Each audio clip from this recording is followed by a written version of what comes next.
Hello, everybody. Welcome to the top storylines from 2021. I'm Rex Hoggard. He's Ryan Lavner.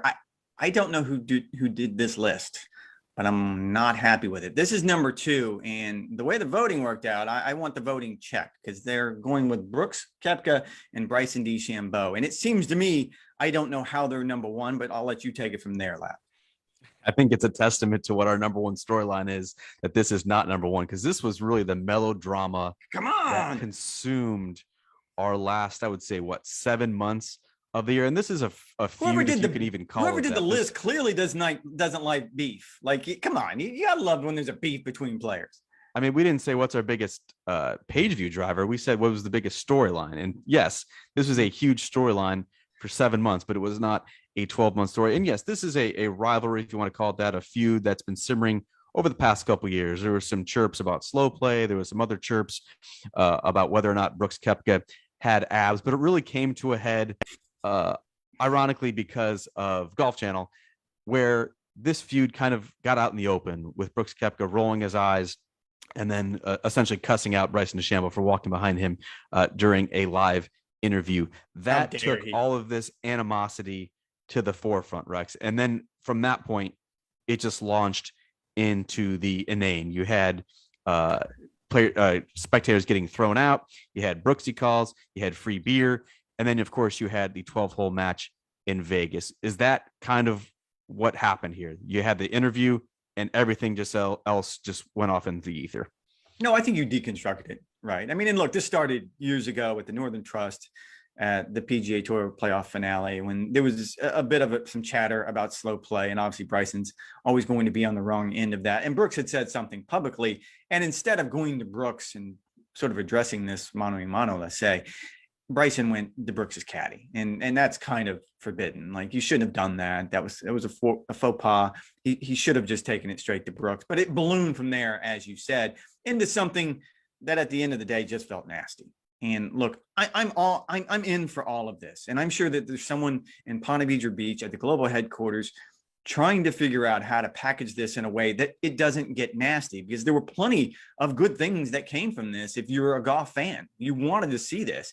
You wanted to see those two going head to head on a Sunday. There was talk about the USGA pairing them together for rounds 1 and 2 at the Open. There was talk about Steve Stricker putting them in a pairing together at the Ryder Cup. There was a buzz to this that kind of went beyond golf. I mean, they were on SportsCenter on ESPN for days on end for no reason that involved their golf whatsoever. It was just because of how nasty this got. Now, at the end of the day, the commissioner, Jay Monahan, had to step in because of the nastiness, because the fans had started to become a distraction. And suddenly you have one of your star players getting heckled in a way that really upsets the competitive integrity of the game. And Jay made that clear at the Tour Championship that that's one thing they can't stand for. But if you're going to bottle this up and find a way to filter out the nastiness and include all the good parts of it, I think that's the best case scenario for golf, is it not? Yeah, I mean, this was a very real feud with very real hurt feelings, especially on Bryson DeChambeau's side. These are two. Yeah, Bryson was pretty hurt when you got to the end of it.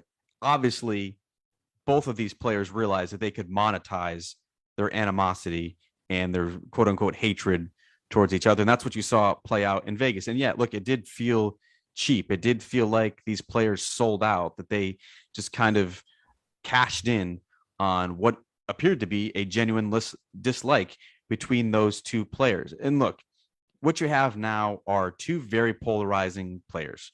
And Bryson DeChambeau does plenty on his own to stir up controversy, whether what was his comments about COVID, or you think back to the Players Championship where they kind of had to institute internal OB because he was thinking about taking some alternative routes thanks to his newfound length. He was going to find trouble in 2021 with or without Brooks Koepka.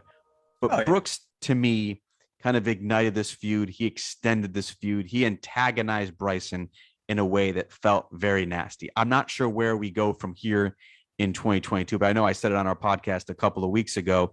To me, you have to look at whatever happens next, whether there's some sort of driving range dust up or any sort of social media chatter, that you kind of have to view it skeptically after what happened in Vegas, after they ran and laughed all the way to the bank after collecting their $1 million plus bonus for playing in that 12-hole charity match. Yeah, you kind of have to view it skeptically because they're going to have ulterior motives now and knowing that they can cash in on this.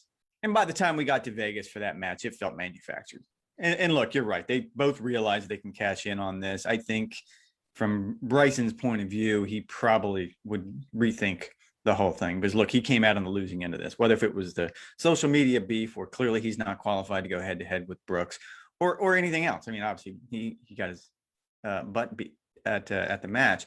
I think the part that stands out is, and this was funny. I was at the Hero World Challenge and I was actually walking with Brooks's dad, Bob, and he was saying at the Ryder Club, he showed me this picture of him and Bryson's father, and they were doing like this fake, Rocky punch thing at each other, and they were laughing about it. And he goes, everyone says like, wow, you two are friends. And he just shook his head and he's like, of course we're friends. Like we have no beef. Like there is no social media chatter between the parents. Like this is all between whatever's happening between our sons. And I'm still not 100% sure of what's happened between their sons, but I think you're right. Whatever happens from here, it's going to be one-sided because it's clear that Bryson wants no part of this.